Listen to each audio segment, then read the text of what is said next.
All right, more leaders from the Congress senior ranks are now reacting to these developments. Jairam Ramesh, in his latest post, has called it a unilateral decision. Ankit, run us through the entire post.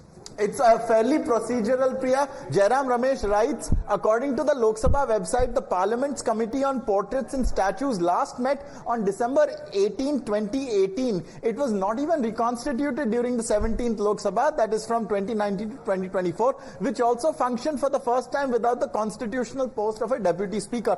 Today, a major reconfiguration of statues in the Parliament complex is being inaugurated. Clearly, it is a decision taken by the ruling regime unilaterally. Its sole objective is not to have the statues of Mahatma Gandhi and Dr. Ambedkar, traditional sites of peaceful, legitimate and democratic protests, right next to where Parliament actually meets. The Mahatma Gandhi statue has thus been displaced not just once but actually twice, and there is also a rejoinder to this. He also adds, in addition, the Ambedkar Jayanti celebrations will not have the same scale and significance in the Parliament complex, given that his statue is no longer occupying a distinctive place. So this is a series of contentions by Jairam Ramesh. All right, Niyamika now joins us for more. Niyamika, there is a mention of Parliament's Committee on Portraits and Statues in this post. Tell us, what is the process when any such step is to take place?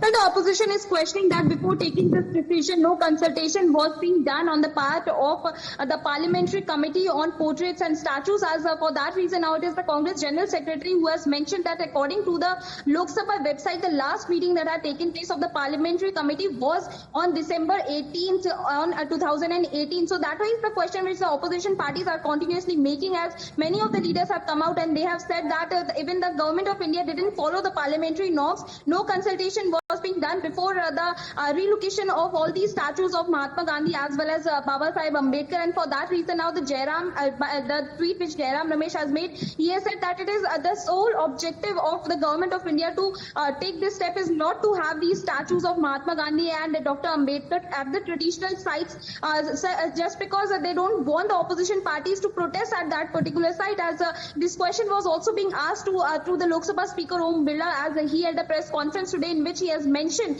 that this decision is being taken by the Lok Sabha Speaker only, and he had had several discussions with various of the member of Parliament, and for that reason he has completely declined this allegation which is being made by several of the opposition party leaders. And for that reason, not just this, but in fact many of the leaders are also saying that when these statues are being placed to at any other site within the Parliament. No, but Niyamika, can you help us with some clarity on this? When Jairam Ramesh says that this committee about statues and portraits was not reconstituted, does that mean that there was no such body in place for the last Lok Sabha, or was it the same constitution that it had in the Lok Sabha before that, which is the 16th Lok Sabha?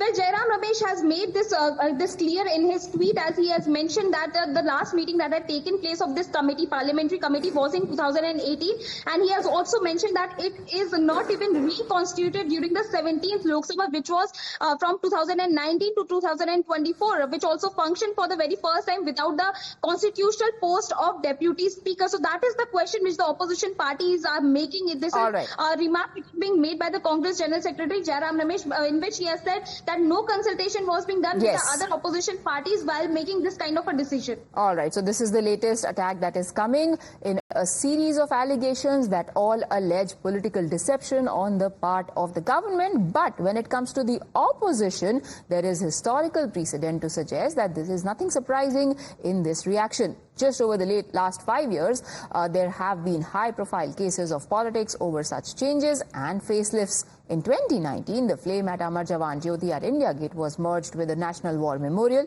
That too was opposed at that time.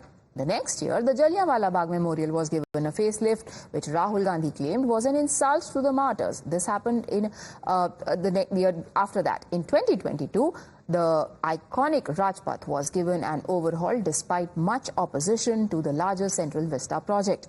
The same year, the lions in the emblem statue atop the new parliament were deemed too aggressive. And finally, innumerable uncharitable things were said by the opposition about the new parliament as well. Now, the 17th Lok Sabha Speaker Om Birla has sought to put the controversy to bed by reasoning the setting up of Prerna Sthal.